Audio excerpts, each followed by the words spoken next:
यही लोकेशन।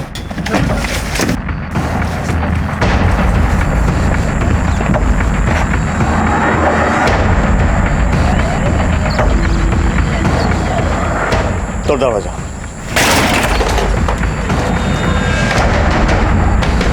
दोनों को तरफ ढूंढो।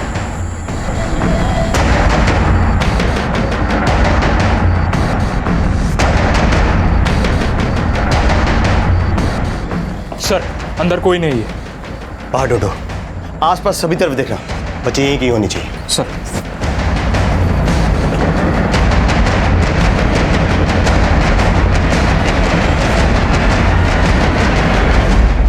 नमस्कार, आदाब।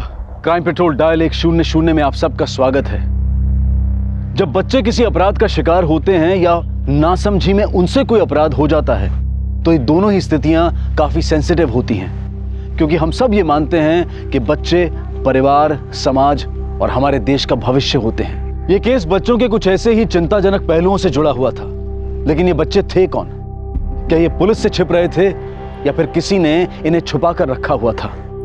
ये केस इलाहाबाद का था, लेकिन इसी से मिलता जुलता एक दूसरा केस बहुत जल्द रामनगर उत्तराखंड में भी आने वाला था।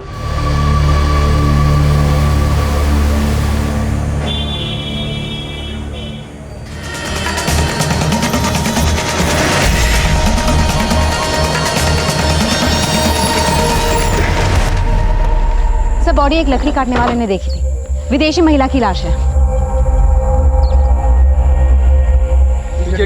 चलो पीछे हो जाइए, पीछे हो जाइए।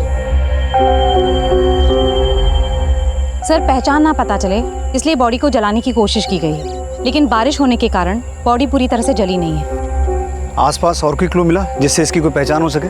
नहीं सर, फिलहाल तो कुछ नहीं मिला।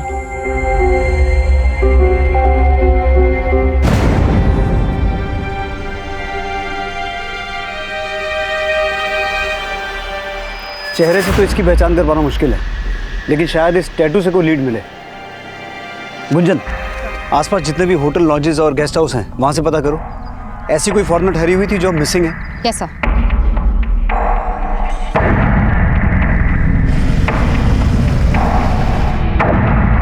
जल्द ही उस अज्ञात महिला की पहचान में जुट गई जिसके विदेशी सैलानी होने का अनुमान लगाया जा रहा था, लेकिन इस वक्त इस महिला की पहचान की कोई लीड नहीं मिल पाई थी और उसकी हत्या का एक केस ऐसे कई और अपराधों से भी जुड़ने वाला था जिसमें इंसानियत की हदें भी पार की जा चुकी थी।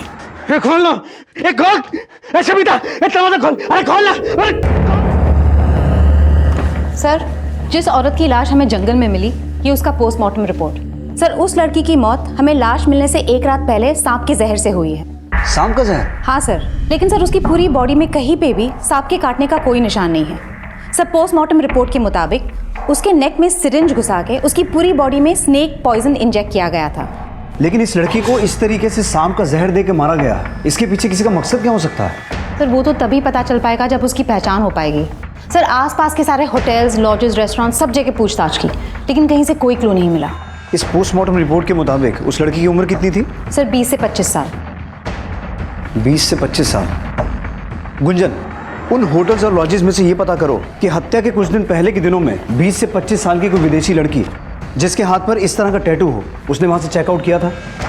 और वहां की सीसीटीवी फुटेज भी चेक करना, देखो शायद कोई लीड मिले। Yes sir.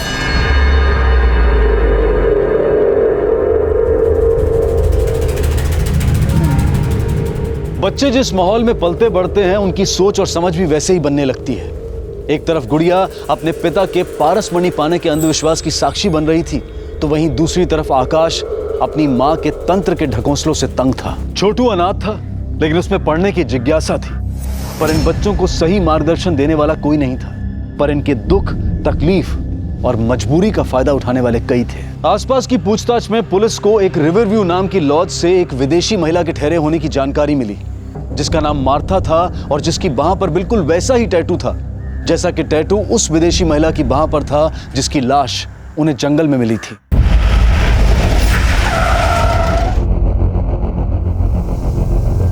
सर, मार्था हमारे यहाँ 15 दिन रुकी थी, तभी उसके हाथ में ये टैटू देखा था। मार्था रहने वाली कहाँ की थी? सर, उसके पासपोर्ट पे यूके का एड्रेस था। दिखाइए।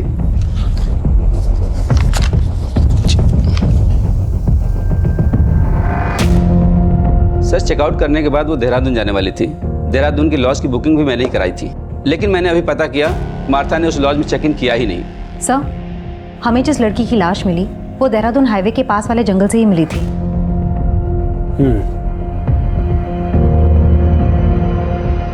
जिस दिन मार्था ने यहाँ से चेकआउट किया था उस दिन का सीसीटीवी फुटेज दिखाइए।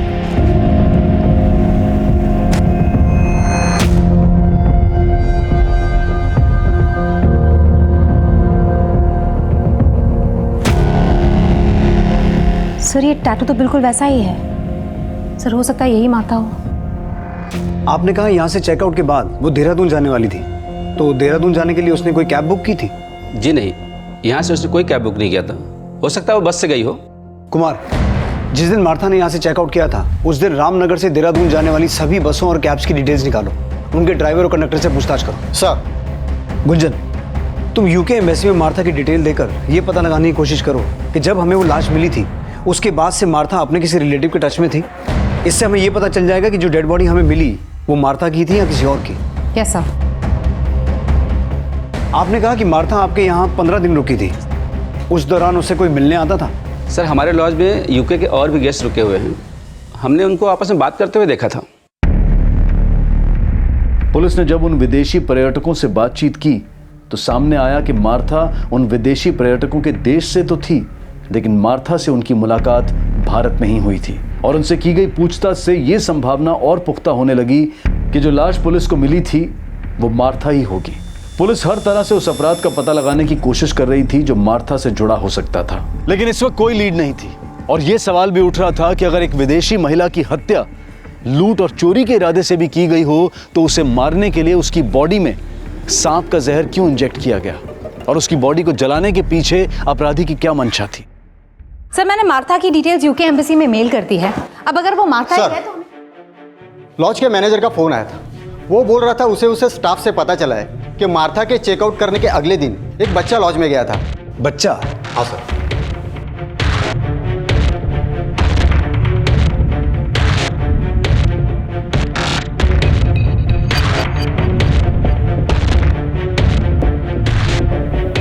सर, ये बच्चा मार्था के बारे में बात कर रहा था जिसने एक दिन पहले ही चेकआउट किया था। सर, मैं इस बच्चे को जानती हूँ। ये रसौली मार्केट में फूल बेचता है। सर, इस बच्चे को मार्था के साथ एक बार मैंने लॉन्च में बात करते भी देखा था।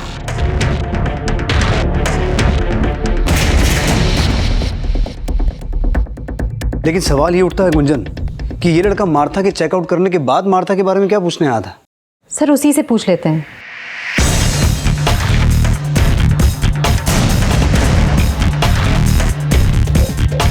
बेटा, वो छोटू कहाँ है, वो जो फूल बेचता है? मैडम, छोटू को तो मैंने सुबह से नहीं देखा। कहाँ रहता है वो? मैडम, उसका घर नहीं है, तो गांव में जो मंदिर है ना वहाँ सोता है।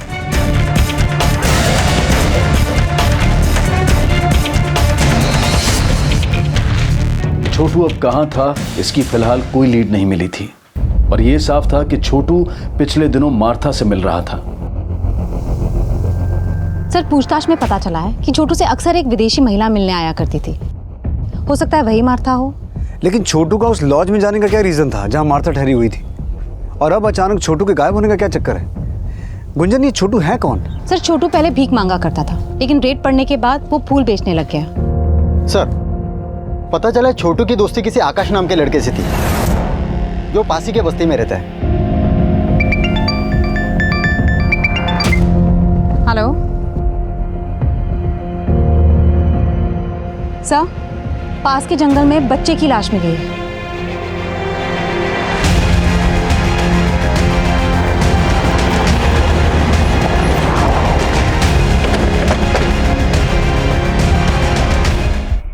कोई जानता है इस बच्चे को?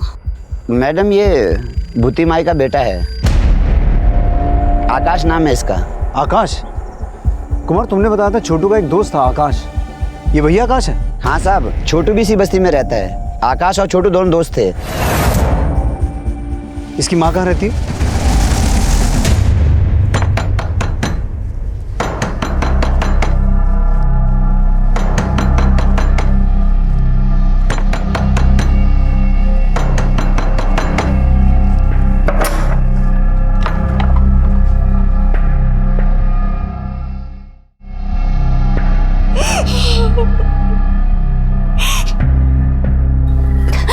किसने मारा मेरे बेटे को? आकाश की बॉडी पर किसी तरह के घाव तो नहीं थे। अब ये पोस्टमार्टम के बाद ही पता चलेगा कि मौत की वजह क्या थी। पोस्टमार्टम? इसका मतलब आप मेरे बेटे की लाश के साथ चीरफाड़ करोगे? नहीं, मैं ऐसा नहीं होने दूंगी। आप मेरे बेटे को वापस दीजिए। मेरा बेटा मुझे वापस चाहिए बस। 1 मिनट, बिना पोस्टमार्टम के हम आपको आकाश की बॉडी नहीं दे सकते हैं। अच्छा, ये छोटू के बारे में आपसे कुछ बात करनी थी हमें। छोटू? क्या उस कमीने ने मारा है मेरे बेटे को? हाँ? हमें छोटू की तलाश है, लेकिन तुम्हें ऐसा क्यों लगता है कि छोटू ने ही आकाश को मारा? साहब, छोटू आकाश से चिढ़ता था। मैंने कई बार आकाश को मना किया सड़क छाप लड़के से मत मिल, पर आकाश मेरी बात नहीं माना। और अब देखिए क्या हो गया।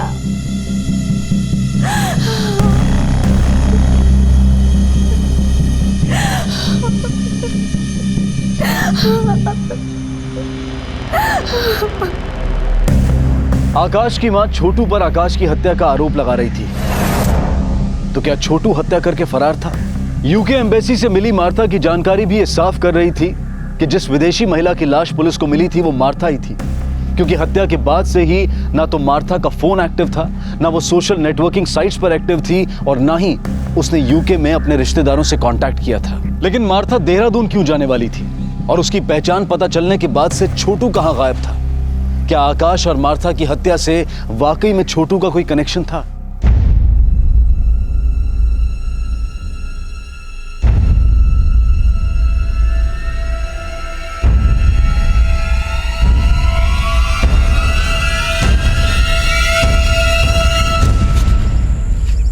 पापा, सर, मैंने आकाश और छोटू के बारे में सब कुछ पता किया। आकाश और छोटू के बीच में सांप पकड़ने का कंपटीशन होता था, जिसमें बेटिंग भी लगती थी। व्हाट? हाँ सर, यही वो सर्प मित्र है जिसने दोनों को सांप पकड़ना सिखाया, और यही उस पर बेटिंग लगवाता था। सर, आकाश के मर्डर के बाद ये सर्प मित्र भी गायब है और उसका फोन भी बंद है। मार्था की बॉडी में स्नेक पॉइजन इंजेक्ट किया गया था, और आकाश की बॉडी पर भी किसी एक्सटर्नल इंजरी के मार्क्स नहीं मिले हैं। हो सकता है आकाश को भी उसी तरीके से मारा गया हो। लेकिन गुंजन, आकाश और मार्था, इन दोनों की मौत का आपस में कोई कनेक्शन है? सर, पूछताछ में तो ये पता चला है कि आकाश और छोटू के बीच में कुछ दिनों से झगड़ा चल रहा था, और छोटू मार्था से मिल रहा था। अब छोटू भी गायब है और सर्प मित्र भी। इस सर्प मित्र को ढूंढो। मुझे लगता है इन हत्याओं में उसका कोई ना कोई कनेक्शन है, इसीलिए ये गायब है। सर। हेलो मैडम, छोटू मिल गया है। आज रसौली मार्केट में फिर से फूल बेचने आया वो। मैडम, जंगल में एक मंदिर है, मैं वहाँ पहले अपनी माँ के साथ रहता था। 2 दिन से वहीं था मैं। वो सर्प मित्र भी तुम्हारे साथ था? नहीं मैडम, वो मेरे साथ नहीं थे। तो फिर कहाँ है वो? मालूम नहीं मैडम, लेकिन उस्ताद ने बोला था वो थोड़े दिन के लिए कहीं बाहर जा रहे हैं। कहाँ? वो पता नहीं मुझे। तुम मार्था को जानते हो? Martha madam? हाँ साहब, बहुत अच्छी है वो, मुझसे फूल खरीदती है। तुम मार्था को उसके लॉज में मिलने गए थे? गया था, पर वो मिली नहीं। कहाँ है मार्था मैडम? मैं उन्हें काफ़ी टाइम से खोज रहा हूँ। क्यों खोज रहे हो? मार्था मैडम हम जैसे फुटपाथ के बच्चों के साथ कोई डॉक्यू फिल्म बना रही थी। उन्होंने कहा था मैं भी टीवी पे आऊँगा, तो मैं इसलिए उन्हें खोज रहा हूँ। छोटू, हमसे कुछ छुपा नहीं रहे हो ना? नहीं साहब। तो तुम्हारा वो उस्ताद कहाँ है, वो सर्प मित्र जो तुमसे और आकाश से सांप पकड़ने का खेल खिलवाता था? साहब बोला ना, मुझे सच में नहीं मालूम। तो आकाश का मर्डर क्यों किया? बोलो, क्यों मारा उसे? क्या आकाश मर गया? साहब ये क्या बोल रहे हो? आकाश की लाश मिली है हमें, और हमें पता चला है कि तुम्हारा उसके साथ झगड़ा हुआ था। तुम्ही ने मारा ना उसे? साहब आकाश दोस्त था मेरा, मैं क्यों मारूंगा उसे? तो फिर किसने मारा? तुम्हारे उस्ताद ने? नहीं साहब, वो तो हमारे गुरु हैं, वो क्यों मारेंगे आकाश को? साहब मुझे तो लगता है आकाश की माँ ने उसके साथ कुछ किया होगा। वो उसके साथ कोई तंत्र वंत्र भी कर रही थी। तंत्र वंत्र? हाँ साहब, मैंने कई बार देखा है। साहब वो मंत्र फूंक के कुछ तो बनाती थी, फिर वो काढ़ा आकाश को पिलाती थी। ले पी। इसी वजह से आकाश अपनी माँ को बिल्कुल नहीं पसंद करता था। वो उसे ज़बरदस्ती रोज़ वो काढ़ा पिलाती थी। लेकिन वो पिलाती क्या थी? साहब ये तो पता नहीं, लेकिन जब से आकाश वो काढ़ा पीने लगा था वो एकदम गुस्सैल सा हो गया था।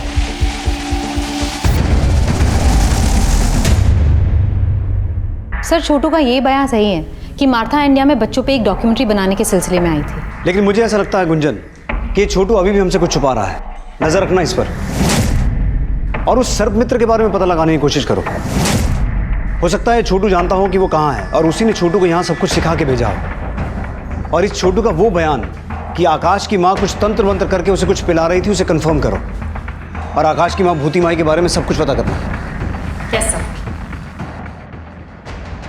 मार्था और आकाश की हत्या में सर्प मित्र की भूमिका का संदेह उसके अचानक गायब हो जाने से पुख्ता हो रहा था। एक तरफ पुलिस उसकी तलाश में जुटी थी तो वहीं छोटू पर भी नजर रखी जा रही थी। गुड़िया, मेरे पास कोई पारस मणि नहीं है। मेरे उस्ताद बोलते कि आप ऐसा कोई भी सांप नहीं जिसके मुंह में पारस मणि हो। ऐसे सांप पाताल लोक में होते। ये पाताल लोक कहाँ है? मुझे नहीं मालूम।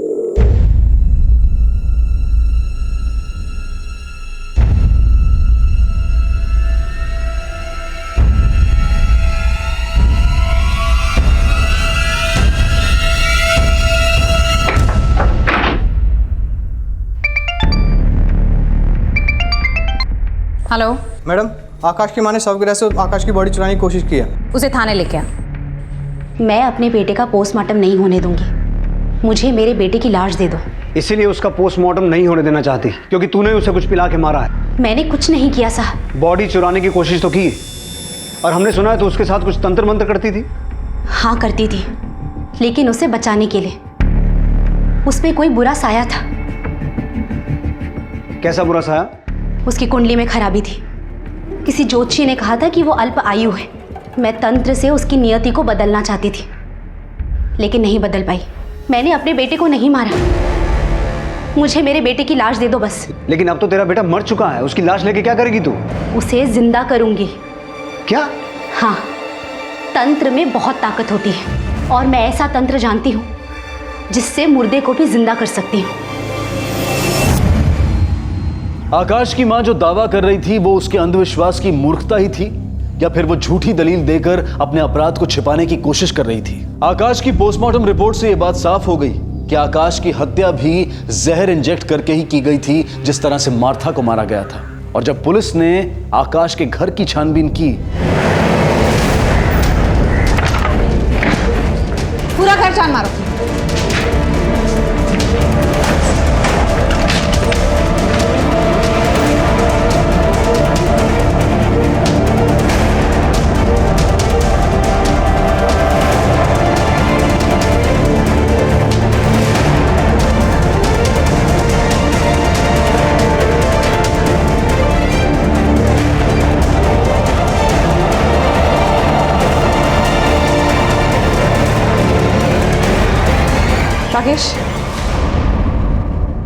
राकेश, ये फोटोज देख के लग रहा है ये मार्था का कैमरा है। वहां से एक विदेशी कैमरा बरामद हुआ जो कि मार्था का था, और उस कैमरे में कुछ ऐसे फोटोग्राफ्स मिले जिनमें आकाश की मां के साथ एक ऐसा शख्स था जो मार्था को जानता था। सर भूति के कमरे में स्नेक पॉइजन रिलेटेड कोई भी क्लू नहीं मिला, लेकिन ये कैमरा मिला है। ये मार्था का कैमरा है और उसमें काफ़ी सारे फोटोज क्लिक्ड है जिसमें भूति इस आदमी के साथ है।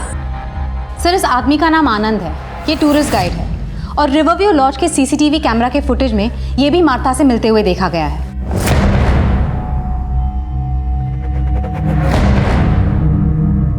सर मार्था को गाइड की जरूरत ही नहीं पड़ती थी, उसे पहले से सब कुछ पता था। तो फिर तू मार्था को मिलने उस लॉज में क्यों जाता था? सर मैं तो उस लॉज में दूसरे टूरिस्ट से मिलने जाता था जो उसके देश से थे। वहीं मेरी मुलाकात मार्था से हुई। और मार्था का कैमरा वो आकाश की मां के पास कैसे पहुंचा?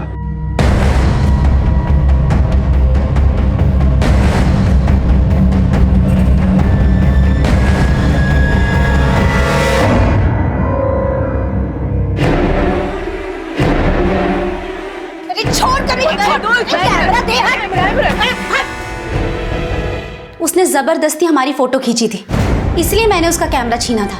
लेकिन इस आनंद के साथ क्या रिश्ता है तुम्हारा? वो सर एक्चुअली मेरा और भूति का अफेयर है। हाँ, मेरा आनंद के साथ चक्कर है। मेरा मर्द मर चुका है। अगर मैं आनंद को पसंद करती हूँ तो इसमें गलत क्या है? वो गलत नहीं है, लेकिन अपना राज छुपाने के लिए तुमने जो मार्था को मारा है वो गलत है। ये आप लोग क्या बोल रहे हो? कभी कहते हो कि मैंने अपने बेटे को मार दिया, कभी कहते हो कि उस फिरंगी को मार दिया। मैं क्या शक्ल से आप लोग को खूनी लगती हूँ? वो जहर और सिरिंज कहाँ है जिनसे उनको मारा? कौन सा जहर, कौन सा सिर? मैंने किसी को नहीं मारा। सर ये विदेशी तो मेरे लिए भगवान है।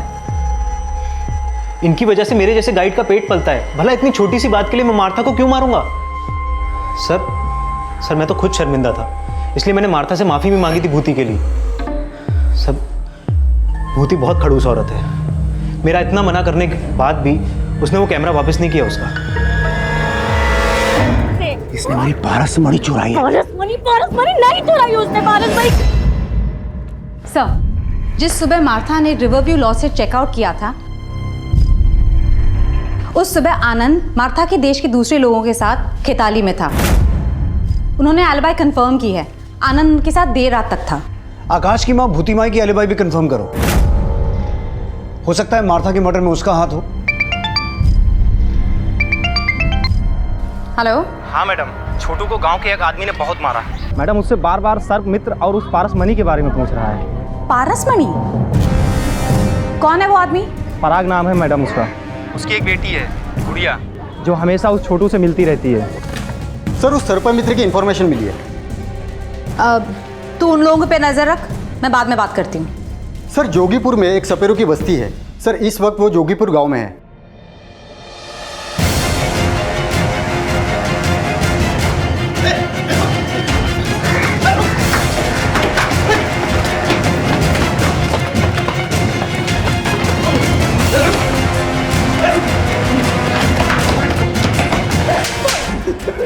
मैडम जी मैंने किसी को नहीं मारा, मेरा विश्वास करिए। तो फिर भागा क्यों और फोन बंद करके क्यों रखा है? वो तो मैं पराग के डर से भाग गया था। एकदम पागल आदमी है मैडम जी। उसे वहम हो गया था कि मेरे आकाश के पास कोई पारसमणि है, इसके लिए उसने हम लोगों को बहुत परेशान किया मैडम जी। मुझे सांप दे। पागल है क्या? सांप दे इधर। मैंने कहा मुझे सांप दे। मुझे सांप चाहिए। ये पागल क्या कर रहा है ये? मुझे सांप चाहिए, मुझे सांप चाहिए। इसके मुंह में पारसमणि है। किसने बोला तुमको कि इसके मुंह में पारसमणि? कहीं तूने तो इसके मुंह से पारसमणि नहीं चुरा ली? मुझे सांप चाहिए, मुझे सांप दे। मुझे सांप। क्या कर रहे हो? अगर तूने मुझे सांप नहीं दिया और मुझे पारसमणि नहीं मिली तो मैं पुलिस में जाके ये बता दूंगा कि तू छोटू और आकाश से सांप पकड़वाने का जुआ खिलाता है। मैडम जी वो मुझे जेल न करा दे, इसलिए मैं भाग गया था। सर्प मित्र बंसी अपने बयान पर कायम रहा कि उसने ना मार्था की हत्या की थी और ना ही आकाश की। पुलिस अब गुड़िया के पिता से मिलकर इन हत्याओं में उनकी भूमिका भी खंगाल रही थी। साहब, मैं नागों को जहर के लिए नहीं पकड़ता हूँ, पारसमणि के लिए पकड़ता हूँ। और उस नाग में पारसमणि थी, इसीलिए मैंने आकाश और सर्प मित्र को पीटा था। लेकिन मैंने किसी को जान से नहीं मारा साहब। मैडम जी, पराग किसी को नहीं मार सकता। उसकी दिमागी हालत ठीक नहीं है। उसे तो बस इतना ही लगता था कि वो सांप के मुंह से पारसमणि निकाल सकता है। लेकिन उसे ऐसा क्यों लगता है? एक बार उसने सपने में देखा था कि सांप के मुंह में पारसमणि है। फिर एक साधु ने पैसे ऐंठकर 4 मंत्र दे दिए और कहा कि अगर ये मंत्र पढ़ेगा तो वो पारसमणि निकाल सकता है सांप के मुंह से। इस चक्कर में जान जोखिम में डालकर वो सांप को पकड़ने की कोशिश कर रहा था। वो उसे जहर वहर निकालने नहीं आता था मैडम जी। मैंने छोटू को भी पारसमणि के लिए पीटा था। मुझे लगता था कि वो आकाश से पारसमणि छीनकर उसे मारकर भाग गया है। चलो माना कि पारसमणि के लिए उसने छोटू को पीटा, लेकिन तुमने भी तो छोटू को थप्पड़ मारा था। वो मेरी गुड़िया को बहका रहा था, इसीलिए मैंने मारा, नहीं तो।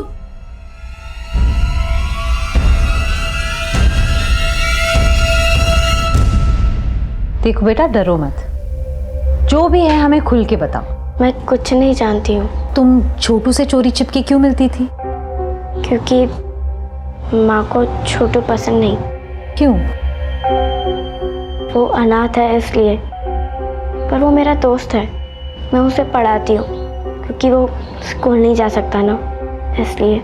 तुम छोटू को पढ़ाती हो?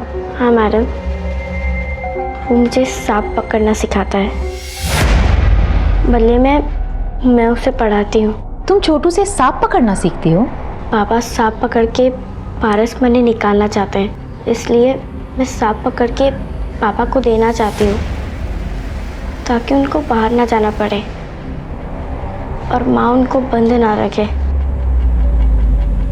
गुड़िया का मासूम बयान छोटू की भी पैरवी कर रहा था और उसके पिता की भी, और जल्द ही इस केस में एक नया खुलासा हुआ। सर, पता चला है कि मार्था ने देहरादून के डिप्टी कमिश्नर को चिट्ठी लिखी थी। उस चिट्ठी में लिखा था कि वो डीसी से मिलना चाहती है। लेकिन मार्था देहरादून के डिप्टी कमिश्नर से मिलना क्यों चाहती थी? सर, इस बारे में तो चिट्ठी में कुछ भी नहीं लिखा। हेलो। हाँ मैडम जी, हाँ मेरी ना गुड़िया कहीं नजर नहीं आ रही है और वो छोटू भी कहीं दिख नहीं रहा है। जरूर वो लड़का मेरी लड़की को कहीं ले गया है। सर, गुड़िया की माँ का फोन था, वो कह रही है कि गुड़िया नहीं मिल रही है। उसे लग रहा है कि छोटू ही उसे उठाकर लेकर गया है।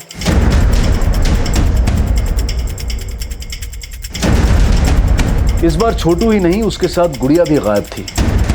लेकिन वो खुद गायब हुए थे या उनको गायब करने के पीछे किसी और का हाथ था? नहीं साहब, गुड़िया को तो नहीं, उसके बाप को भूती माई के साथ झगड़ते हुए देखा था। तेरे वजह से मेरा बेटा मरा है। मैं तेरे और तेरे खानदान का सर्वनाश कर दूंगी, सर्वनाश। सर, मुझे ऐसा लगता है कि आकाश की मौत का बदला लेने के लिए उसकी माँ भूती माई ने गुड़िया को गायब किया। लेकिन गुंजन, गायब तो छोटू भी है। सर, इस आदमी ने गुड़िया को छोटू के साथ जाते हुए देखा था। छोटू गुड़िया को लेकर जंगल की तरफ गया है। गुंजन, छोटू ने हमें बताया था कि जंगल में एक मंदिर है जहाँ वो अपनी माँ के साथ रहता था। हो सकता है गुड़िया को लेकर वहीं गया हो।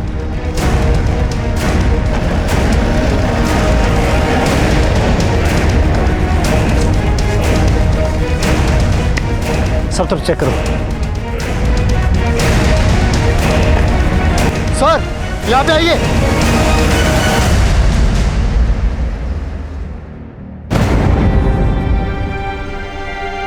जिंदा है, एम्बुलेंस बुलाओ जल्दी। सर,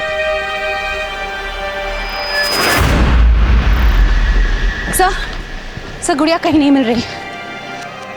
गुड़िया को आखिरी बार छोटू के साथ देखा गया था। हो सकता है यहाँ भूती माई आई हो और भूती माई और आनंद ने मिलकर गुड़िया के साथ कुछ किया हो। आनंद और भूती माई दोनों को लेके आओ। सर,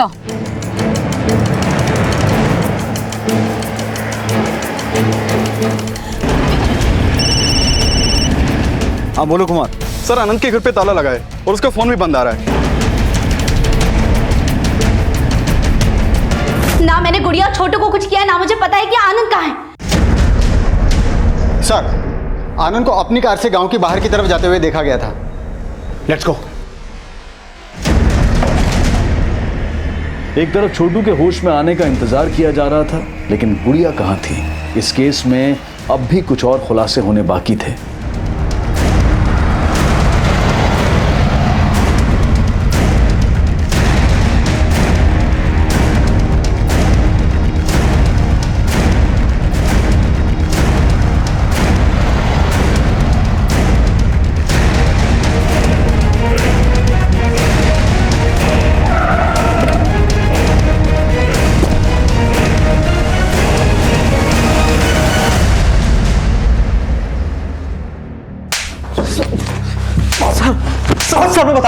सर मैं बताता हूँ।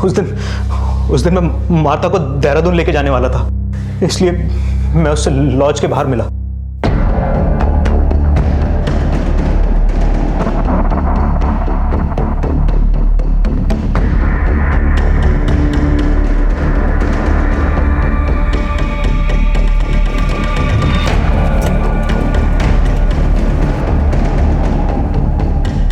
यहाँ क्यों रोका? अभी बताता हूँ तुझे। वो मुझे एक्सपोज करने वाली थी, इसलिए मैंने उसे मार दिया। ऐसा क्या एक्सपोज करने वाली थी? मैडम, मैं अनाथ हूँ, गरीबी से परेशान था, खूब सारे पैसे कमाना चाहता था मैं। फिर एक दिन आनंद मुझे मिला और उसने बोला कि अगर मैं उन फिरंगी लोगों के साथ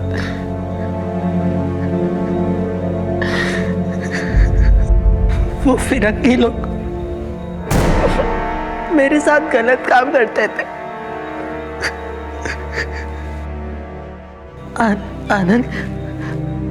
आनंद मुझे इसके लिए पैसे दिया करता था।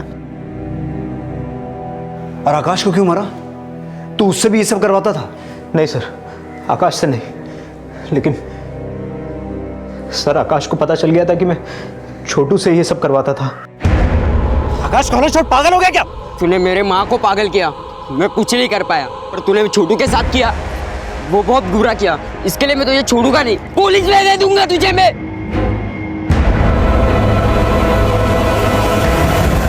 और गुड़िया?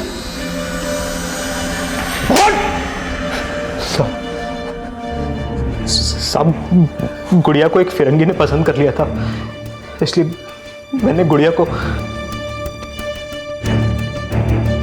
गुड़िया मुझसे जंगल में सांप पकड़ना सीखती थी और बदले में मुझे पढ़ाती थी। लेकिन आनंद जब उस दिन वहां आया,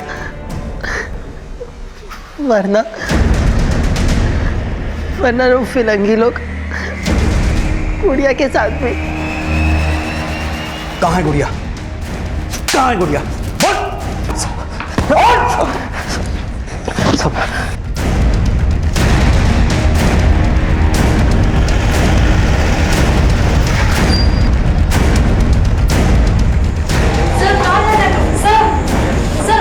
गुंजन, उस तरफ चेक कर।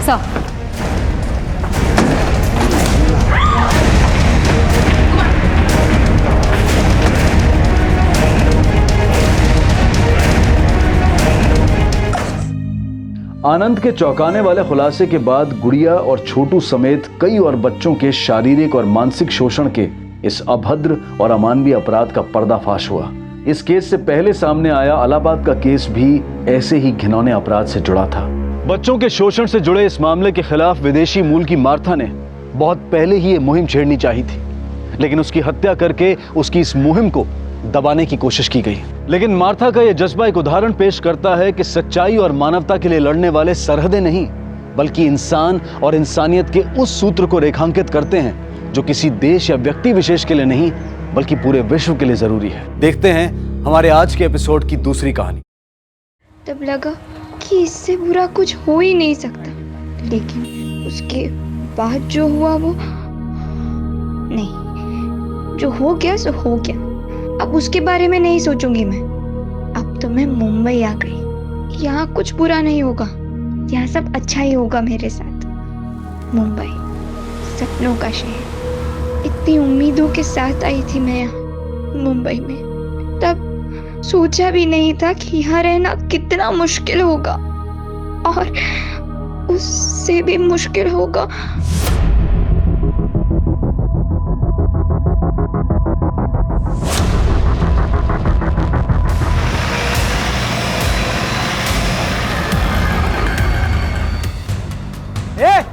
पीछे हटो।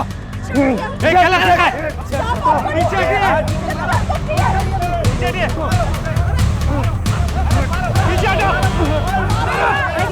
पीछे हटो।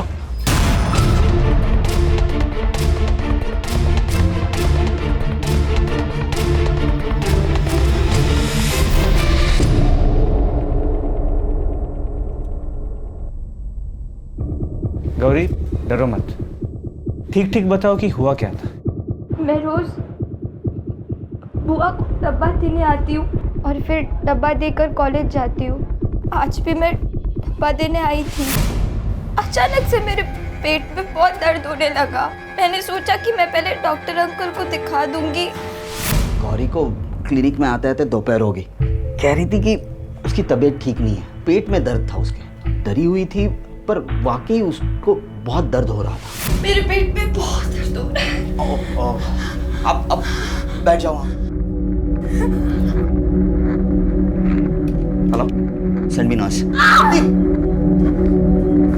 गौरी, गौरी, अरे मैंने उसे बुलाने की कोशिश की पर वो रुकी नहीं। वैसे डॉक्टर अंकल अच्छे से बात करते हैं मुझसे, वो मुझसे पढ़ाई के बारे में भी पूछते हैं और आज तो वो मुझे अपनी बेटी की बुक्स देने वाले थे।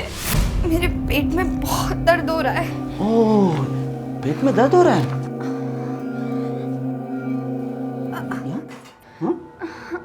कब से हो रहा है दर्द? अभी थोड़े टाइम से बहुत दर्द हो रहा है।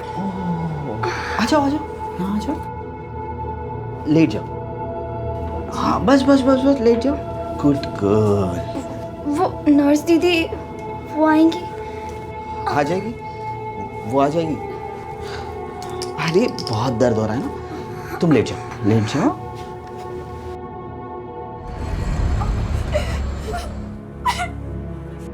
साहब, मुझे इसी हालत में मिली थी। मैं समझ गई थी कि कुछ ऐसा वैसा हुआ। जब मैंने इसे पूछा तो उसने ये सब बताया। क्या किया तुमने गौरी के साथ? था?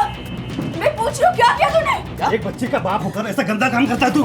मारो इसे पकड़ के। हाथ मत लगाओ। क्या कर? मारो इसे।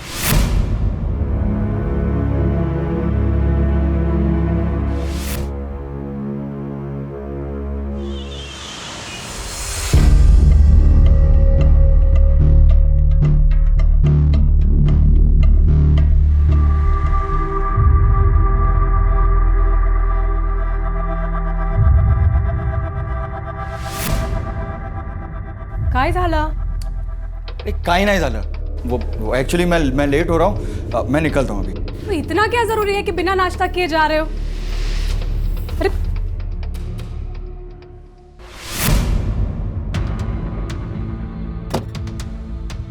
सर, अस्पताल के स्टाफ से पूछताछ किया और वहाँ के सीसीटीवी कैमरा के फुटेज को भी चेक किया। सर, फुटेज में कुछ खास हाथ नहीं लगा, लेकिन हाँ, गौरी अस्पताल से निकलते हुए नजर आ रही है। उसका हाथ उसके पेट पे था और वो बहुत धीरे धीरे चल रही थी। स्टाफ से पूछताछ में कुछ कंक्लूसिव नहीं मिला, सब मिक्स्ड बातें बता रहे हैं। सर, डॉक्टर शिरीष बहुत अच्छे हैं, वो सबकी बहुत हेल्प करते हैं। अगर वो नहीं होते तो शायद आज मैं डॉक्टर भी नहीं बन पाती। वो ऐसा कर ही नहीं सकते, इम्पॉसिबल है सर। इतना अच्छा कोई होता है क्या? मतलब सर, कुछ लोग अपनी अच्छाई को ज़्यादा ही दिखाते हैं ताकि अपनी बुराई को छिपा सके। उन्हीं में से है ये डॉक्टर। मात्रे, इससे तो कुछ भी क्लियर नहीं हो रहा। जब तक कोई सब्सटेंशियल इन्फॉर्मेशन नहीं मिल जाती उसको अरेस्ट नहीं कर सकते। जी सर, पर ये डॉक्टर शिरीष काफ़ी वेल कनेक्टेड भी है। मैंने इसका बैकग्राउंड चेक किया, शहर के टॉप अस्पतालों से जुड़ा हुआ था। फिर 6 साल पहले इसने खुद का नर्सिंग होम खोला, बड़े लोगों तक पहुँच है इसकी। इस केस को काफ़ी होशियारी से डील करना होगा। कोई एक्शन नहीं ले सकते जब तक कुछ सबूत ना। इस गौरी का बैकग्राउंड चेक करो ताकि ये गौरी साटम की medical report.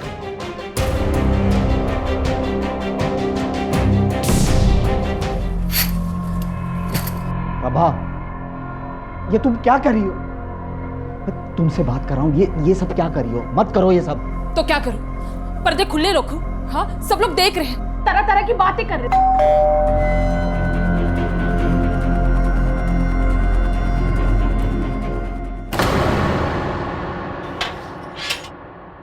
Doctor Shirish, you are under arrest. क्या?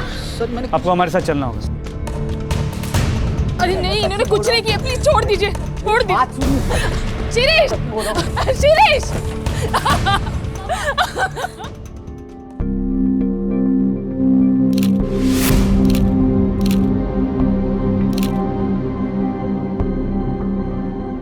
सर, वो लड़की झूठ बोल रही है। मैंने उसे हाथ तक नहीं लगाया।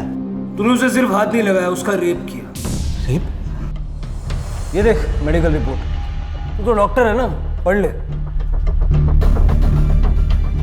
सर, पर ये मैंने नहीं किया। लेकिन गौरी तो तेरा ही नाम ले रही है। वो झूठ क्यों बोल रही है यही नहीं समझ में आ रहा है सर। सर, कुछ तो गड़बड़ है, मुझे फंसाया जा रहा है। कौन फंसाएगा? किसी से कोई दुश्मनी है? गौरी तेरा ही नाम क्यों लेगी? हिमा। सर, गौरी की एक बुआ है, हिमा, वो ये सब कर सकती। वो जो तुम्हारे हॉस्पिटल में आया है वो? हाँ सर, 4 दिनों पहले उसे मैंने निकाल दिया था काम से। लेकिन जब गौरी के साथ ये सब हुआ तो वो वहाँ मौजूद थी। नोटिस पीरियड पे है सर। बहुत गुस्सा आया था उसे। गलती हो गई, सॉरी बोल रही हूँ ना सर। आगे से ऐसा नहीं होगा सर। ये सब तुम पहले भी बता चुके हो मुझे। सर सच्ची मैंने कुछ नहीं किया सर। झूठ मत बोलो, मुझे आर्ग्यूमेंट नहीं चाहिए। नहीं सर, प्लीज ऐसा मत करिए सर। काम चला गया तो बहुत प्रॉब्लम हो जाएगी। तो सर प्लीज ऐसा मत करिए सर। Sir please. साहब, वो झूठ बोल रहा है, नाटक कर रहा है खुद को बचाने के लिए। मैं आलसी या लापरवाह नहीं हूँ। लापरवाह होती तो नर्सिंग लाइन में इतने साल तक टिकी नहीं रहती। साहिब, नर्सिंग होम छोटा पड़ रहा है और स्टाफ ज़्यादा है और पगार नहीं बढ़ रही, इसलिए वो स्टाफ को निकाल रहा है। बड़ा ही कमीना आदमी है सर वो। मेरी भूल सी बच्ची 2 दिन से कमरे में बंद है, शौक में है। गलत तो हमारे साथ हो रहा है साहिब, और आप हमसे ही सवाल पूछ रहे हैं। नहीं चाहिए मुझे ये सब, नहीं होता मुझसे। काश आई बाबा जिंदा होते तो ये सब नहीं होता। नफरत है मुझे इस जगह से, इन सब लोगों से, अपने आप से।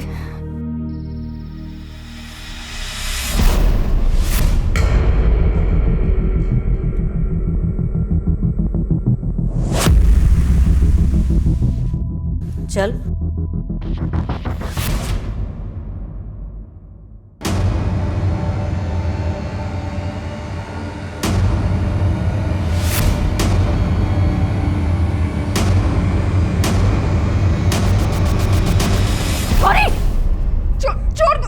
छोड़, क्या कर रही है?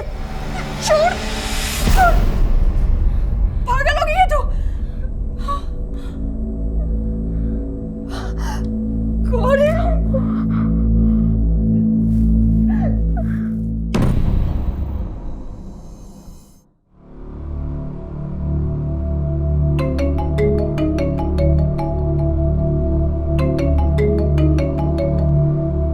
हाँ मंत्र सर, एक तरफ ये शिरीष हर बात को नकार रहा है और यहाँ है माँ।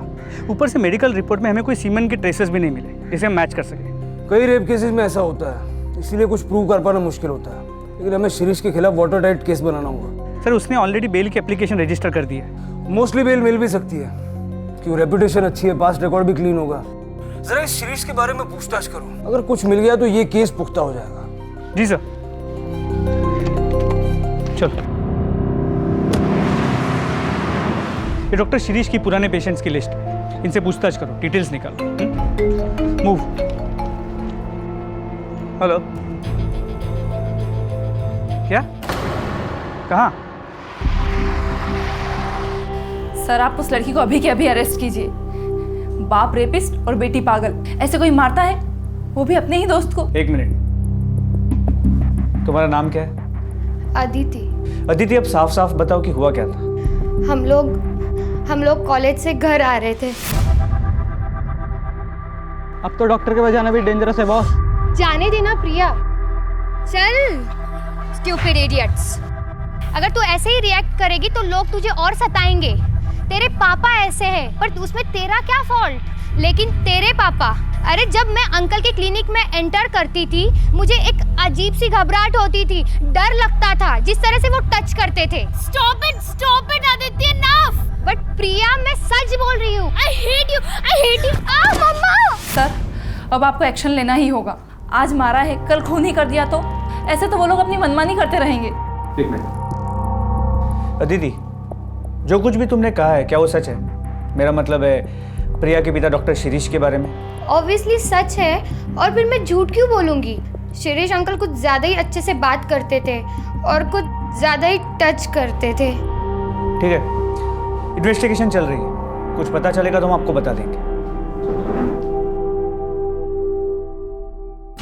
सर, इस प्रिया के खिलाफ कोई ना कोई एक्शन तो लेना ही होगा। जिस तरह उसने अदिति को मार। शी वाज प्रोवोक्ड मात्र, उसकी गलती नहीं है। अदिति की माँ से बात करके सारे चार्जेस ड्रॉप करो और प्रिया को स्टर्न वार्निंग देके मैटर क्लोज करो। ये डॉक्टर साहब अपने आप को जितना शरीफ बता रहे हैं उतना शरीफ है नहीं, उससे फिर से बात करो। शायद अदिति के बारे में सुन के वो अपनी शराफत का नाटक छोड़ दे। सर,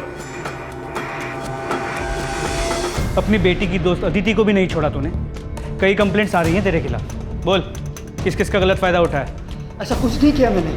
फिर अचानक से उसने कहीं और जाना शुरू क्यों किया? डॉक्टर क्यों बदला उसने? मैंने उसे कहा था, बार बार क्लिनिक आने लगी थी, फिर बार बार घर में आने लगी। प्रिया से मिलने के बहाने घर आती थी, मुझसे बात करने की कोशिश करती थी। प्रिया, अरे अंकल, प्रिया है? प्रिया उसके रूम में स्टडी कर रही है, मैं उसको बुला दूं? नहीं अंकल, एक्चुअली आप मुझे एक बार चेक करेंगे, फीवर जैसे लग रहा है। फीवर जैसे? पर 2-3 दिन पहले तो आप क्लिनिक आके गई। पर लेकिन ना अंकल, कल रात से कुछ ज़्यादा ही लग रहा है। Is that so? Let me check. नहीं बेटा, you are absolutely fine. नहीं अंकल, आप तो एक बार अच्छे से चेक कीजिए ना।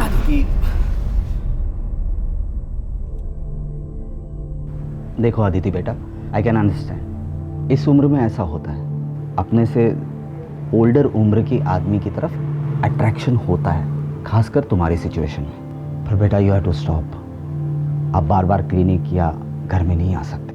मैं कहाँ बार बार आती हूँ? आई डोंट, ऐसा कुछ है ही नहीं तो। Then it's good. मैं प्रिया को बुला देता हूँ। प्रिया? नहीं, इट्स ओके, मैं उससे ना कॉलेज में बात कर लूंगी। Okay, bye uncle. बस सर, वो लास्ट दिन था, उसके बाद ना ही वो घर आई ना ही क्लिनिक। ठीक है, लेकिन अगर इसमें से एक भी बात झूठ निकली ना, बहुत बुरा होगा। सर, ये सब कुछ खत्म हो सकता है।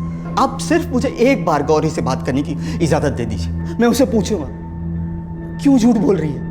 आई एम श्योर वो अपनी कंप्लेंट वापस ले लेगी सर।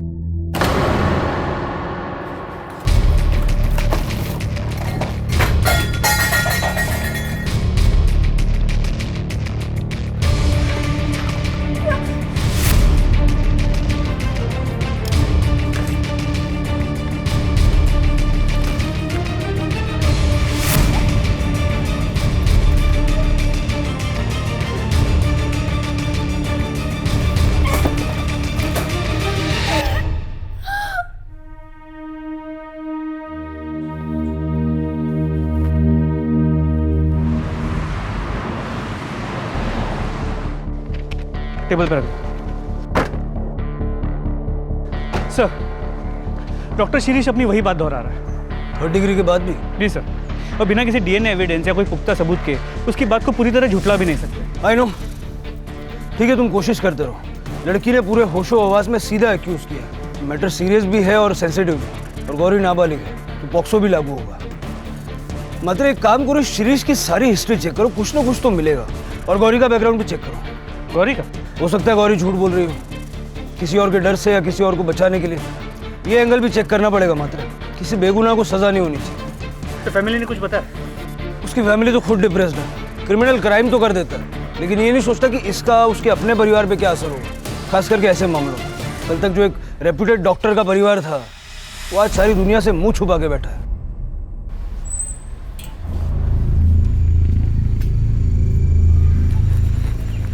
मिसेस रानडे, मुझे आपसे जरूरी बात करनी। मैं मिसेस रानडे नहीं हूँ। अरे प्रभा जी, ये एक मिनट सुन तो लीजिए, मैं क्या कहना चाह रहा हूँ। मुझे आपसे कोई बात नहीं करनी और मेरा इन सबसे कोई लेना देना नहीं है। अरे प्रभा जी भाई जी जल्दी, मुझे बहुत जरूरी बात करनी है। प्रभा जी, अरे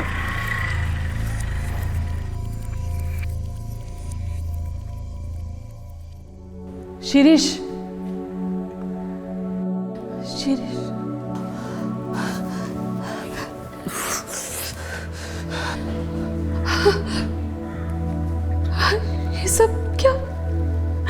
ये सब कब तक चलेगा? ये लोग क्यों तुम्हारे पीछे पड़े हैं? मुझे कुछ समझ में नहीं आ रहा। शिरीष, लेकिन कोई तो सॉल्यूशन होगा, कोई तो रास्ता होगा। मुझे कुछ समझ में नहीं आ रहा प्रभा। लोग गौरी, अब प्रिया की दोस्त, कुछ समझ में नहीं आ रहा कुछ। Shirish, calm down. लेकिन एक रास्ता है।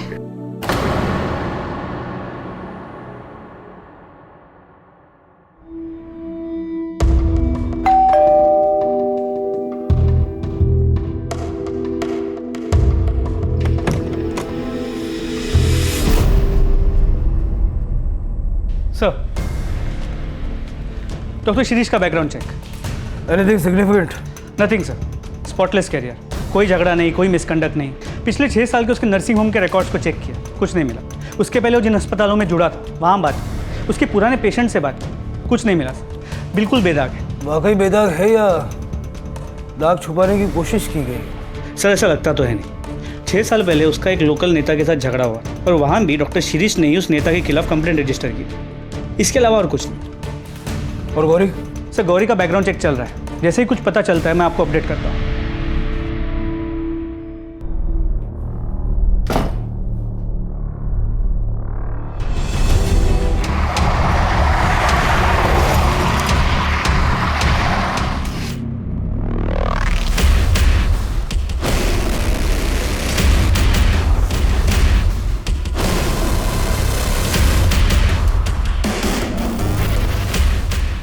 ये फोन किसका है? गौरी का। कामली, ये पन गया।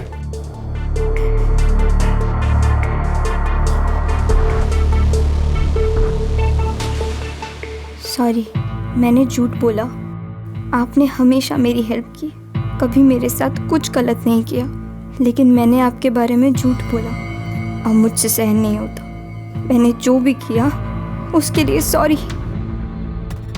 गौरी ने सुसाइड से पहले ये मैसेज भेजा डॉक्टर शिरीष के नंबर पे, जो फ़ोन हमारी कस्टडी में है। मात्र शौक में होने के बावजूद गौरी ने बहुत क्लियरली शिरीष पे रेप का इल्जाम लगाया था। वही लड़की अचानक सुसाइड। आपको लगता है कि ये सुसाइड स्टेज्ड है? सच पे पर्दा डालने के लिए, क्योंकि अगर वाकई शिरीष बेगुनाह है और किसी ने गौरी को उसका नाम लेने के लिए मजबूर किया है, तो आगे चल के गौरी उसके लिए खतरा बन सकती है। सर, उल्टा भी तो हो सकता है। हो सकता है डॉक्टर शिरीष गुनहगार हो और उसने अपने आप को बचाने के लिए गौरी को मरवा दिया और फिर गौरी के फ़ोन से मैसेज भिजवा दिया। मात्र ये सुसाइड है या नहीं, ये जाने बिना आगे बढ़ना मुश्किल होगा। पता चल जाएगा सर। गौरी की पोस्टमार्टम रिपोर्ट जल्दी आ जाएगी।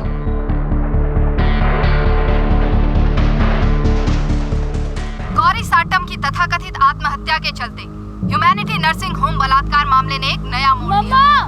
मम्मा ये देखो, मौके वारदात पर मौजूद वरिष्ठ पुलिस कर्मियों ने ये आशंका जताई है कि आत्महत्या है या एक सोची समझी साजिश। डॉक्टर शिरीष रानाडे की फैमिली से संपर्क करने की सारी कोशिशें नाकाम रही। खुद पुलिस कस्टडी में डॉक्टर शिरीष रानाडे अपने आप को बेगुनाह होने का दावा कर रहे हैं। क्या हुआ? अरे मैं देख रही हूँ ना टीवी। प्रॉब्लम क्या है तुमको? प्रॉब्लम क्या है? ये प्रॉब्लम जो इतना जोर जोर से चला के रखती हो। वहाँ हॉस्पिटल में सारे पेशेंट्स और घर पर तुम। 2 मिनट चैन की सांसें तो लेने दो। 1 मिनट, क्या झाला का है तुम्हारा? मैं रोज देख रही हूँ, तुम्हारा चक्कर वक्कर चल रहा है ना किसी के साथ? सच बताओ। हमारे साथ बात करना ही बेकार है। Leave it. सर, गौरी की पोस्टमार्टम रिपोर्ट, उसकी मौत 1:30 और 2 के बीच हुई है और वो मैसेज 2:15 को भेजा गया है। उसके बॉडी पे स्ट्रगल के निशान है, मतलब उसने अपने आप को बचाने की कोशिश भी की थी। सर, ये तो क्लियर मर्डर है। मतलब गौरी को मारने के बाद उसके फ़ोन से वो मैसेज भेजा गया। तुम्हारा अंदाज़ा सही था। गौरी के मरने से सबसे ज़्यादा फायदा किसको हो सकता? क्या गौरी उसने अपने आप को क्यों कैसे हुआ सर ये सब कुछ?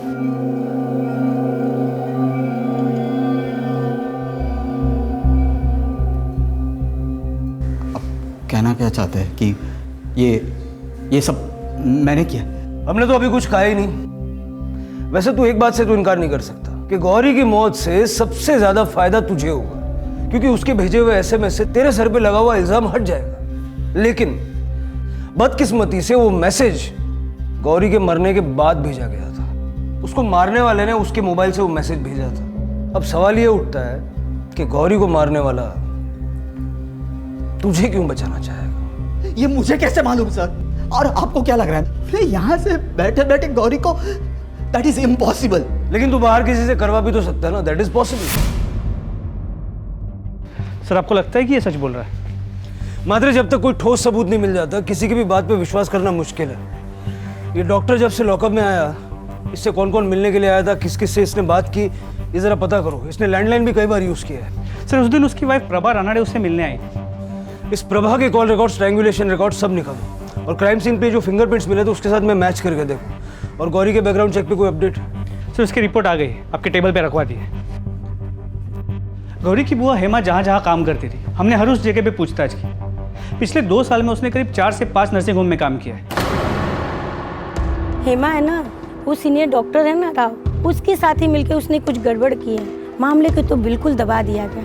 वो है ना, थोड़े दिन के बाद काम छोड़ के चली गई। पता नहीं फिर क्या हुआ। पागल हो गए थे डॉक्टर साहब उस लड़की के पीछे। अचानक से हेमा भी गायब और वो लड़की भी। पूरे देवदास हो गए थे डॉक्टर साहब। स्ट्रेंज। कहीं ऐसा तो नहीं कि जिसे हम अब तक विक्टिम मान के चल रहे थे उसकी असलियत कुछ और ही है?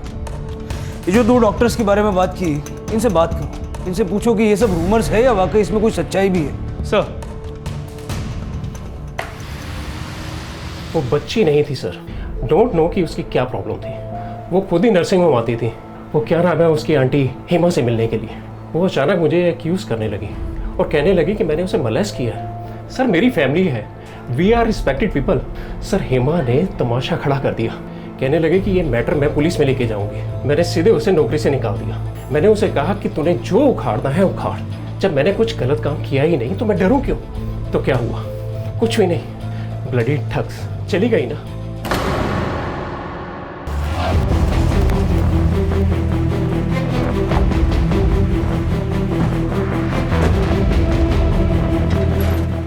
शिप्रा चलता हूँ मैं, शाम को लेट आऊंगा। डॉक्टर यतीन केलकर। जी सर।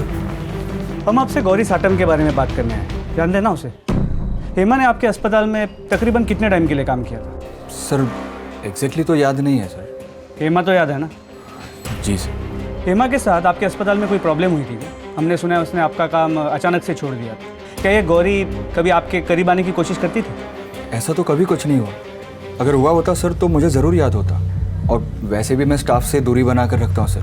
पर्सनली मैं ज़्यादा बातचीत करना पसंद नहीं करता सर। ठीक है, अगर और कुछ पूछना होगा तो हम वापस आएंगे। और अगर आपको कुछ याद आए तो ये मेरा नंबर है, इस पर फ़ोन करके बता दीजिएगा। एक नाबालिग लड़की की रेप और मर्डर का केस है, मैटर थोड़ा सेंसिटिव है। Okay sir.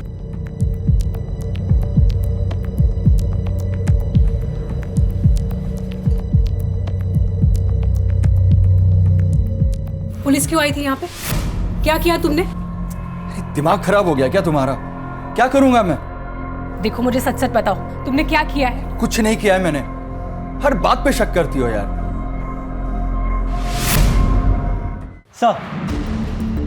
सर ये प्रभा रानड़े के कॉल रिकॉर्ड्स हैं।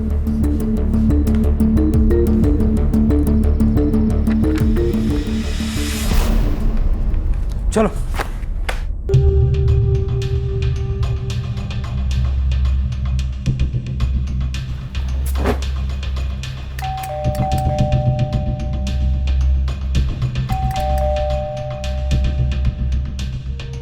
काकड़ी देखो जरा। डॉक्टर शिरीष रानाडे की फैमिली से संपर्क करने की सारी कोशिशें नाकाम। अंदर टीवी चल रहा है, आवाज़ आ रही है, लेकिन सब खिड़कियां दरवाजे बंद है, कुछ दिखाई नहीं दे रहा। Mrs Ranade, Mrs Ranade, police है, खोलिए दरवाजा। मिसेस रानड़े,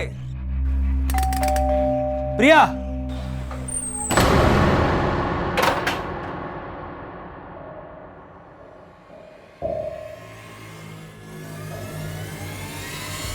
सब मैं क्यों गौरी को, मैं तो उस लड़की के आसपास भी नहीं गई, मैं तो उसे जानती भी नहीं हूँ। हमारे पास सबूत है, तुम्हारे फोन का लोकेशन उस वक्त उसी जगह का है। क्या कर रही थी वहाँ?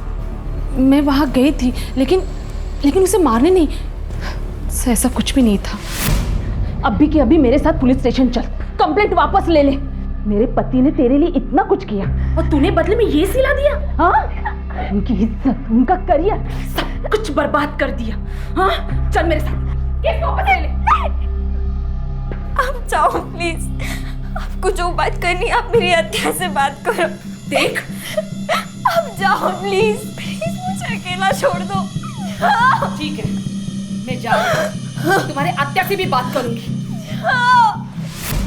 हम कैसे मान लेंगे जो तुम बोल रही हो वो सच है?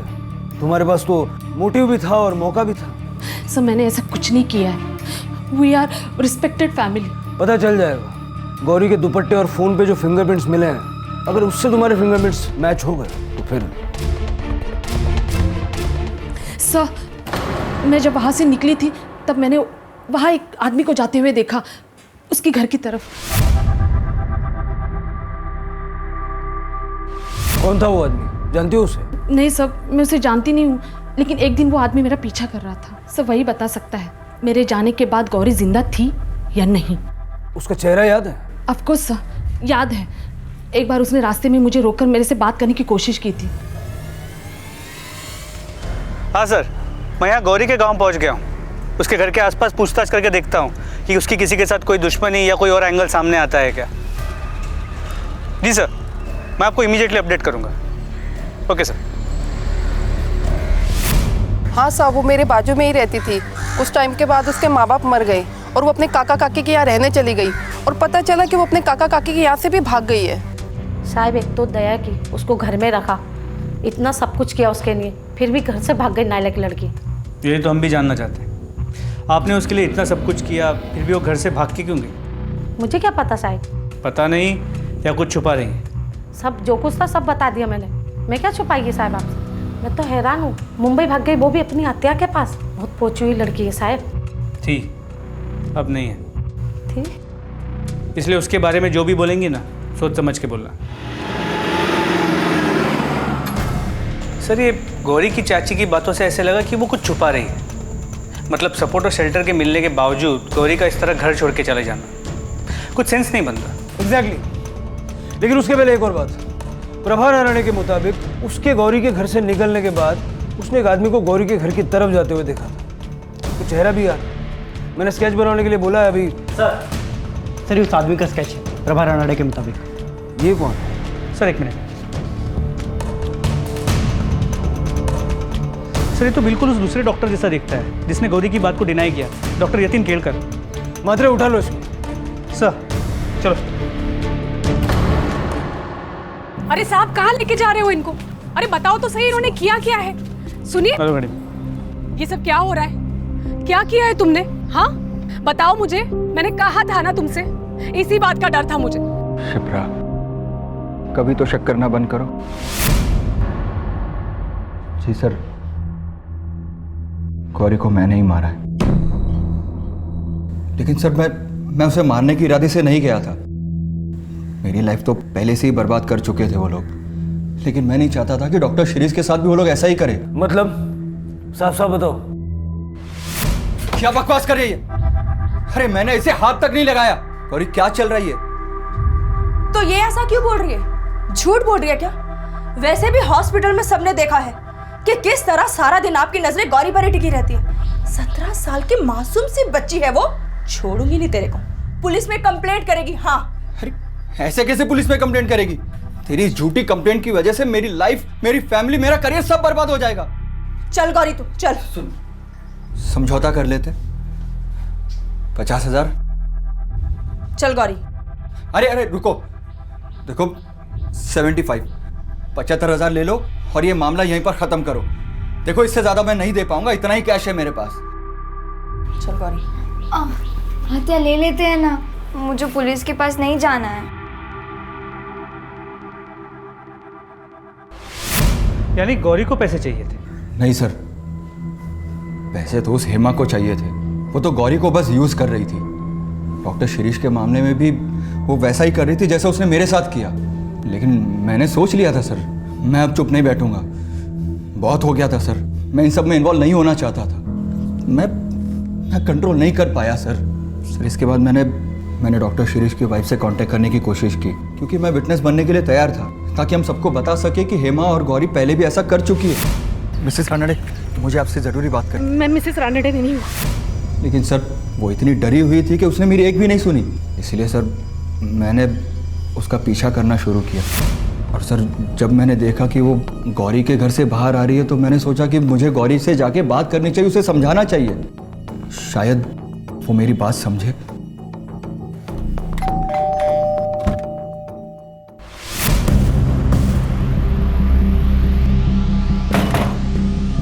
आप आते नहीं है, आप बाद में आना। बहुत हो गया अभी तुम लोगों का। ध्यान से मेरी बात सुन, चुपचाप ये केस वापस ले ले। बर्बाद करके रख दिया तुम लोगों ने उस इंसान को। झूठ पे झूठ, झूठ पे झूठ। क्रिमिनल को रोकने के लिए खुद क्रिमिनल बन गया। पुलिस के पास क्यों नहीं गया? तुझे उसी दिन पुलिस के पास जाना चाहिए था जिस दिन गौरी और हेमा ने तेरे साथ वो सब किया। गौरी को मारकर तूने अपनी और अपने फैमिली की पूरी जिंदगी बर्बाद कर ली।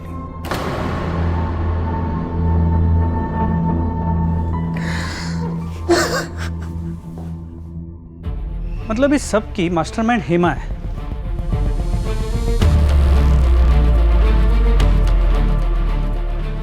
क्या हुआ सर?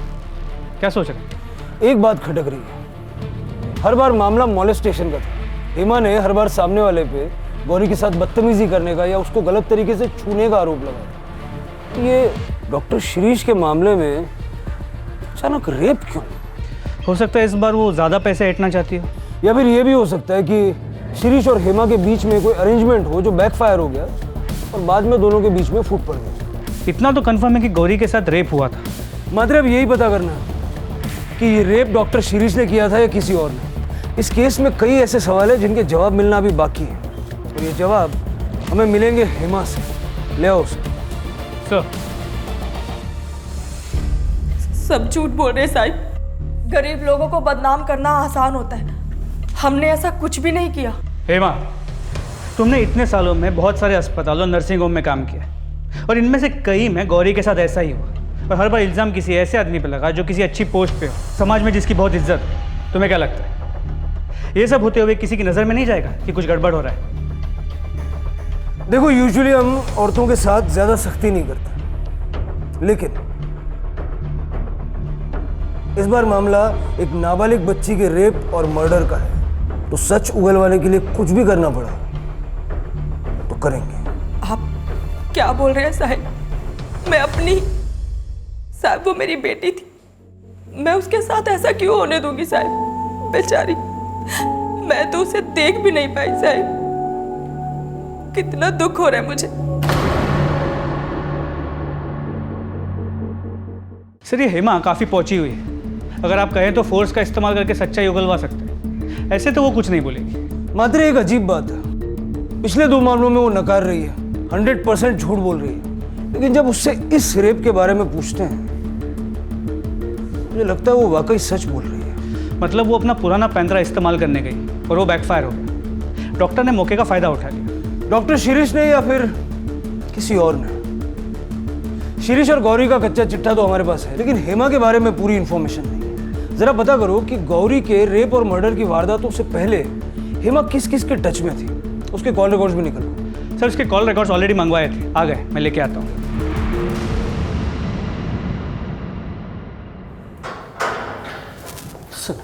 सर, कुछ पता चला? इसे देख, इनमें से कोई नाम जान पहचान का लगता है क्या? ध्यान से पढ़। ये सर, ये नाम, ये नेता है। इसके खिलाफ मैंने 5-6 साल पहले कंप्लेंट की थी। क्यों? वही चक्कर सर, एक्सटॉर्शन। जब मैंने नया नर्सिंग होम खोला था तब ये पैसे मांगने आए थे। लो यहाँ से।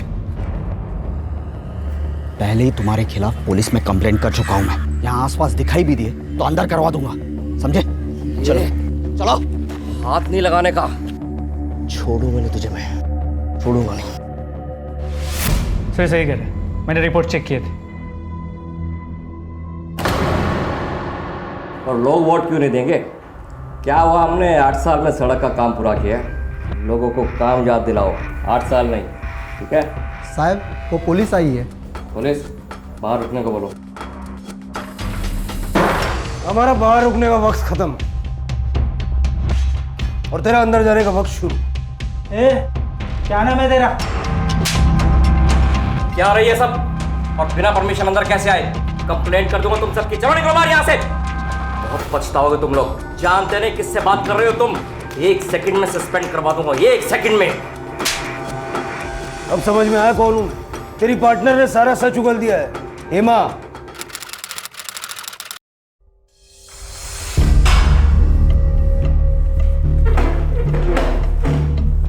मुंह नहीं खुलेगी, मत खोल। तेरे पार्टनर ने तेरे बारे में सारा सच कबूल कर लिया है। किस तरह तुम लोगों ने डॉक्टर शिरीष को बदनाम करने का प्लान बनाया, किस तरह रेप करवाया, किस तरह इस सब के लिए उसने तुम्हें थोड़े से ज्यादा पैसे दिए। बेटी बेटी बोल रही है गौरी को, थोड़े से पैसों के लिए बेटी को बेच दिया। मैंने कोई प्लान नहीं बनाया साहिब, मुझे तो मालूम भी नहीं था कि वो गौरी का रेप। मैं तो वही करने वाली थी जो हर टाइम करती थी, झूठा आरोप लगाकर ब्लैकमेल कर रही है साहिब। लेकिन सर, नेता पाटिल तो बोल रहा है कि रेप का आइडिया इसी का था, ज्यादा पैसे कमाने के लिए। झूठ बोल रहा है कमीना, उस दिन भी झूठ बोल रहा था। वो कह रहा था कि वो गौरी से सिर्फ मिलना चाहता है, प्लान समझाने के लिए।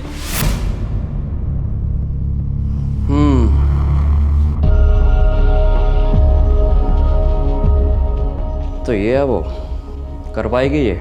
मतलब कि हो पाएगा इससे? इतना बड़ा तमाशा करने के लिए दम चाहिए। पहले भी तो कर चुकी है ना साहब। तुम जाओ, अकाउंटेंट को बोल दिया मैंने, पैसे ले लो।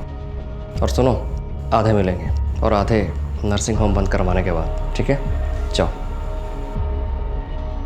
हेमा, इसे यहीं रहने दो, मुझे इससे कुछ बात करनी है। तुम रुक, मैं आती हूँ।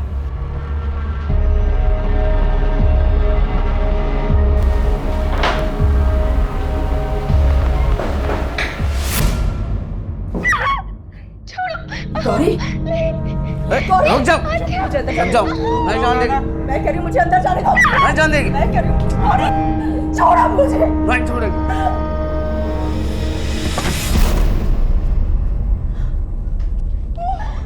ये क्या किया आपने? ताकि सबको ऐसा लगे कि इसके साथ सचमुच रेप हुआ है।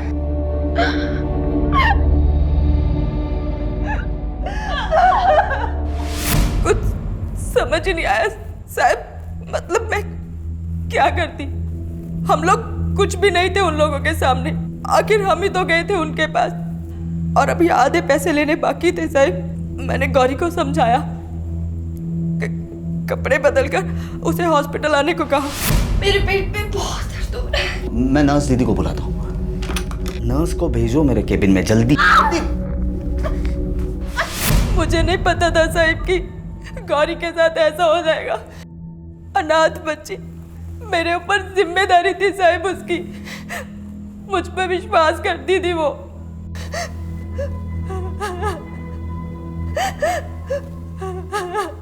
क्या हुआ था गांव में? बेच दिया उसे। उसके काका काकी ने पैसे लेकर एक बड़ी उम्र के लड़के के साथ शादी करवा दी उसकी।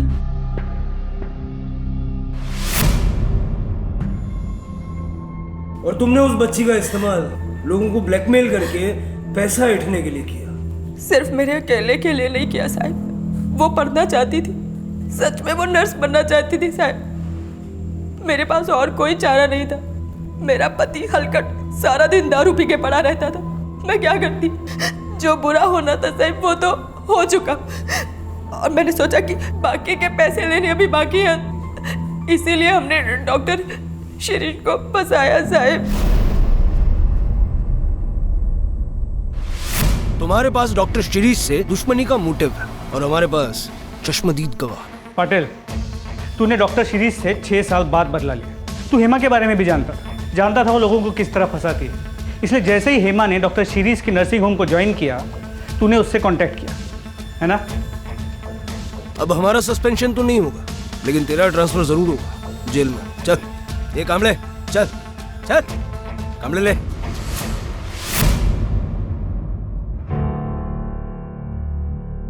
डॉक्टर शिरीष, देखिए कभी कभी जस्टिस को पाने के लिए हमें कई ऐसे कदम उठाने पड़ते हैं जो बाद में गलत साबित होते हैं। ये भी उन्हीं में से एक था। जो कुछ आपके साथ हुआ उसे तो हम बदल नहीं सकते, but we apologise. That's okay sir. आप लोग अपना काम कर रहे थे। मेरी भी बेटी है, कल उसके साथ कुछ ऐसा ही हो जाता है तो मैं आपसे यही उम्मीद करूंगा कि आप अपना फर्ज निभाएं।